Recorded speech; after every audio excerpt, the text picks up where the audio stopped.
Hey all, hope y'all are doing good. So day 22, task 27, the elf macaque becomes cyber elf. So today we are going to come across a tool which is going to be helpful throughout uh, different exploitations and whatnot. Okay, so before starting, let's deploy because this is taking too much time. Okay, so today we are going to talk about the encoding, decoding, encryption, decryption, and the point here is with less effort try to gain as much as possible. So we are going to see what tool it is, what are the different options, and how we go across to the end. Okay, so let's get started. The past few days there have been strange things happening at the best festival company. McEager hasn't had the time to fully investigate compromised endpoints with everything that is going on, nor does he have the time to reimage the workstation. McEager decides to log into a different workstation, completely different, upon the workstation in which the actively work is going on, and that is one of his backup system. Now McEager logs in, and to his dismay he can't log in into his password manager. Okay, let's read the description first. It's not accepting his master key. He notices that the folder name has been renamed to something strange. Task: you must gain access to the password manager and decode the values within the password. Okay, let's scroll down. You can use attack box, and okay, so we had Remina installed. If you don't have, sudo apt-get install Remina, that's it. And I'm connected to TryHackMe via OpenVPN, and then we will be connecting this, so we need to wait for this much second. So let's get through the description first. So we'll simply give the IP and credentials, and then we'll log in and try out the task. Okay, so what is password manager? Password managers are the norms these days. There are many cloud-based password managers, but there are also password managers that run locally, such as KeePass, which is an executable that allows you to store all types of data including passwords, protected database. Official definition of KeePass from its website. Okay, that all that thing is not required. Basically open source. It allows all kinds of encryption techniques, and it runs locally. Okay, now with that out of the way, open. Okay, so you only have to remember only one thing. So we have like 100 different accounts, 100 different credentials, and we cannot remember all of them. So we'll put it in a credential manager, and that can be cloud based or local based. So here we are talking about the local based, that is KeePass, and we'll just put, okay, this is the account, this is the username, this is the password. Now the only thing that we have to remember is the password of the password manager. Here our password manager is KeePass, so we just need to remember the password of our password manager. Now with the McEager, even that is gone. So that is one thing that has to be remembered, and that has gone. So you only have to remember one single master key to unlock the whole database. Here the whole database means the whole password management manager.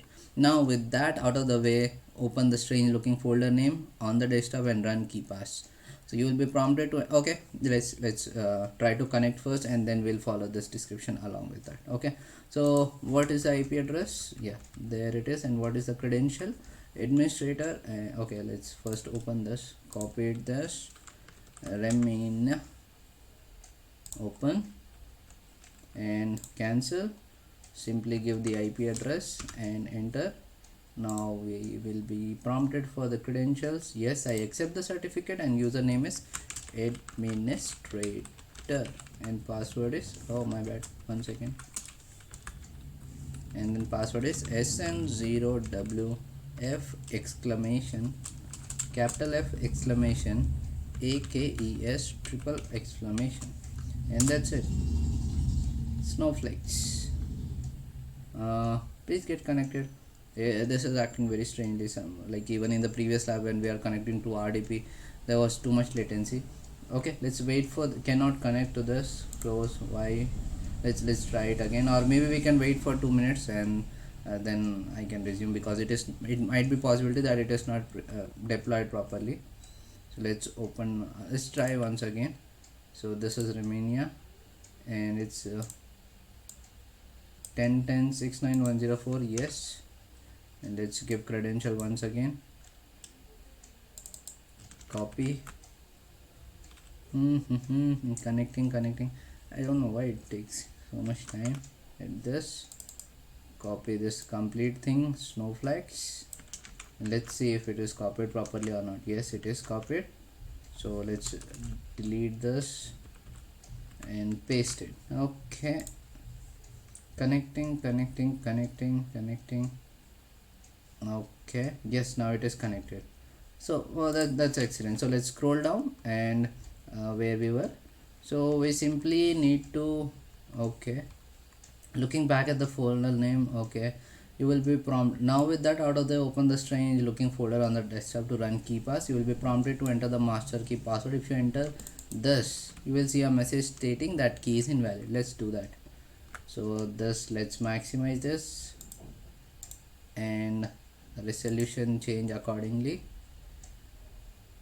Yeah. It will take some time. Okay, so this is some strange password. The name of the folder. If we open this, I have already opened it. It is taking some time. Let me try to open it again, or let's wait for it. Enter. Let me, yeah. Okay, so in this we should be seeing what KeePass, yes, and this is basically our local password manager. See, it's loading too much. Okay, maybe because it just started. So if I try to run it, it will prompt me for credential, or I can say simply password, not even username, I guess. Yes, only password. So it's loading again. It's taking too much time. I'll pause here. I'll wait for it to complete the load. There we go. It is asking for a master password. Let's try to simply paste what we have copied, the password given on the description. So if we try to open that, okay, again it is going to take some time, I guess. Okay, so the composite key is invalid. So let's just click on OK and get back to our lab. And what is here, looking back at the folder name, is looks cryptic, looks like some sort of encoding. Okay, and then encryption and encoding are familiar techniques used in IT, especially within the computer security. Malware writers use some of these encoding techniques to hide their malicious code. Some encodings are quickly identified, some are not. You can use CyberChef to encrypt decode encrypted encode values that you will encounter within this endpoint. CyberChef is a self-purpose cyber Swiss Army knife created by GCHQ. It's a fantastic tool for the data transformation, extraction, manipulation in web browser. CyberChef uses recipes to perform magic. Okay, so if you are not able to understand the term, hold on. We'll try to use it in the lab. Then we will be able to understand. Okay, what he or she is trying to say. Speaking of magic, you can use a magic recipe to decode the folder name. There is a local copy of CyberChef in the C tools on the endpoint. So let's go for that. We are inside this. We don't need this. So let's open one more file explorer. Okay, this is open, but we don't see any content because the credentials were wrong. So let's cross this. It is running very slowly. So let's open one more file explorer. Oh man, fine, I will not wait for that. Let's go to C drive directly. Scroll to down. Yes, C drives, and then tools, and then we have CyberChef, and then we have the HTML. So that is basically an application. So let's scroll down what it is asking us next. So I can use the magic which is present in the C tools. To use a recipe, simply drag in this and should be checked, which is automatically against the encoded value. If it is not checked, simply press bake. Now that you have unlocked the KeePass. Okay, so what magic is basically when we don't know what kind of encoding is used. Okay, let's get back to this and we'll wait for this to load. Meanwhile, let's go back and try to get back to our where KeePass is stored. It's running very slowly. So basically what magic is like, suppose I know, okay, there is from character 0 or character 1, then it is binary. There is something like character still F is included, then it is kind of hex. If there is 333 is considered as 1 byte, then it is not 1 byte, as 1 count, then it is called as octal. If 4 bytes are considered, then it is called an hex. So if that's like base 64 is having equal to for padding, it starts with like if $2F is there, then it is an MD5 or B crypto. So based on that such symbols, we will be able to identify what kind of encryption or what kind of encoding is used. But here let's say equal to means okay, it should be base 64, but let's say we don't know what it is. In that case we go for magic. So magic, what it does, it tries all sort of things and then it gives us the information like what is the decoded value or decrypted value and what was what algorithm was used. So all such things will be given to us if we don't know exactly. Now what's the difference? Like I can go for magic every time? No. Why? Because it is going to decrypt it, but it is going to try everything, so it is going to take too much of our time. So if we know what kind of encoding or encryption is used, we can go for that specific technique. Otherwise we can ask magic, I don't know, just you try to brute force every kind of algorithm and get me the result. Okay, so let's copy this value first. Okay, yep, copy copy copy copy copy copy, and then go back to Chrome, and we will disable this because if it is already running very slowly, and if we run into any kind of automatic thing, then it is going to take much more time. So I've pasted the value, it's okay. Now I'll search for magic.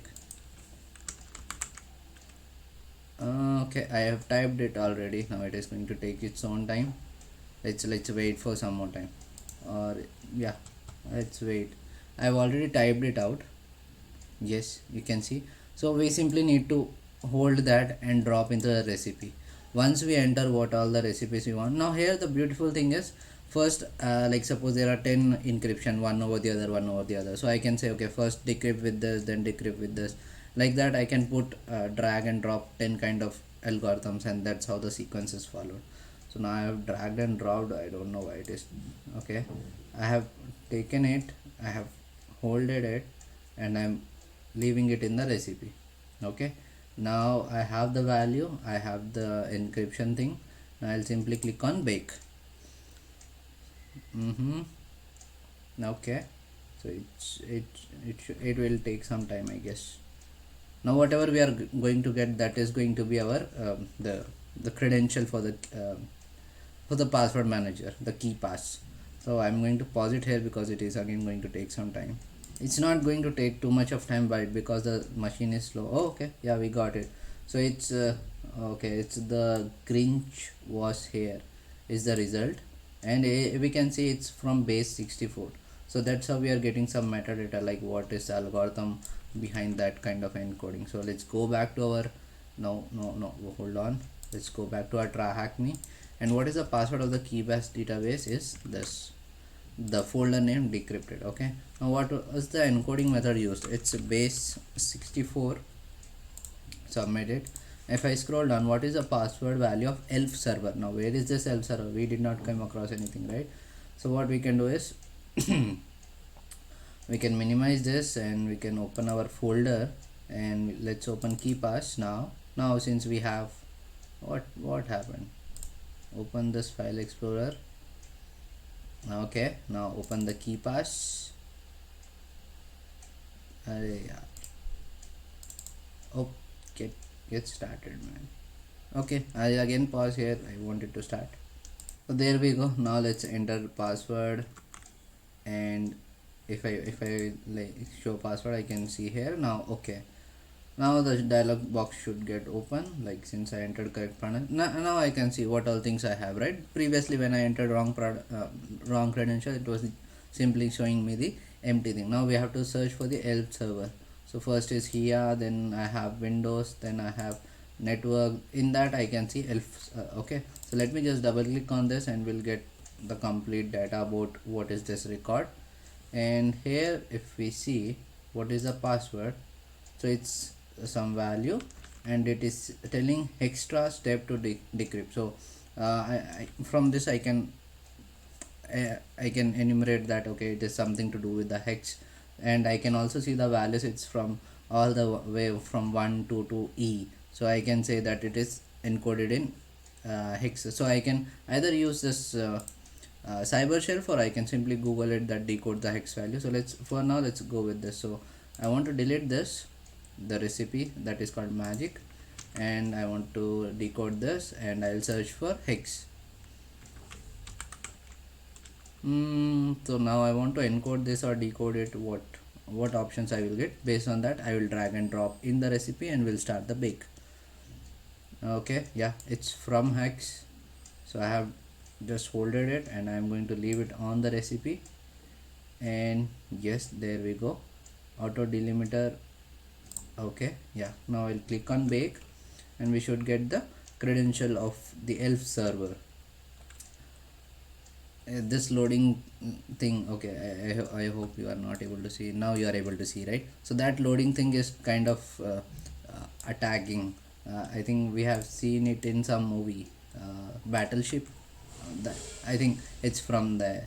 So let's go back to our try hack me, and we can see that we have the elf server password, and there we go, we pasted it, submit. Now what is the decoded password for elf mail? Now let's get back to our this remote thing and elf mail.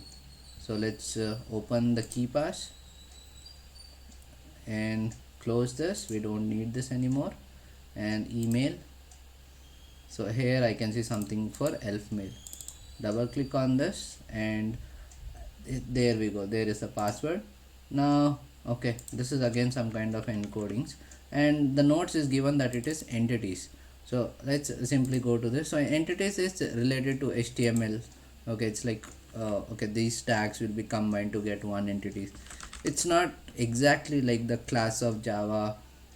We can say it's somewhat related, but there's too much differences. So you can Google like this, okay, entities versus class.